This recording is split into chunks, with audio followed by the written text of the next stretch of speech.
ये खाली गोटे ऑडियो लीक होई मोर विश्वास जहाँ लोक मैंने अभियोग कर विभिन्न विभाग तेणु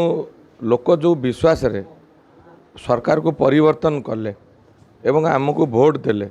बर्तमान आमर कर्तव्य एवं सरकार कर्तव्य प्रत्येक विभाग कर्तव्य रिव्यू नवा जो विभाग रे कर्मचारी हूँ सरकारी कर्मचारी ठारू आरंभ कर ठिकादार जाए सेमानंकु शोषण कराउछि एथिरे मु दिमत न कारण मोर पाखक प्रतिदिन अभियोग आसुछि तेणु दृष्टांतमूलक कार्यानुष्ठान हेले एथिरु निवृत्त रहिबे। दीर्घ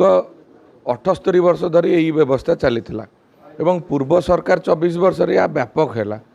तेणु जोथिपाई लोक परिवर्तन आनिले जदि आमे याकु प्रतिहत करबा नहीं आमे याकु सामना को आनिबा नहीं जदि साधारण जनता को न्याय दबा नहीं लोक आमठारु मुह फेरई नेबे। मु जानिला परे संगे संगे विजिलेंस को जनईछि एवं विभागीय मंत्री की जनईछि एवं विभागीय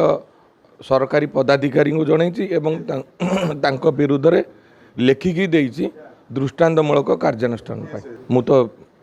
होछि जो आपणकर R&B रो एसडीओ जने अछंती महिला इंचार्ज कटक दायित्व रे अछंती जगतसिंहपुर रे इंचार्ज अछंती इलेक्ट्रिक विभाग जीडी दायित्व रे अछंती। मतलब मेडिकल को प्रथम गली जीडी विरुद्ध रे विशेष आसिला होची अभियोग जीडी की मेडिकल कर्तृपक्ष विभिन्न समय कोटी पंखा बुलू नहीं कोटी लाइट जलू नहीं कोटी कौन होची कहते से माने सुनती नहीं बेखातिर करती एवं मु अनुभव कली मु सांगे सांगे सेडू जनइली समय लगिला काम करिया पई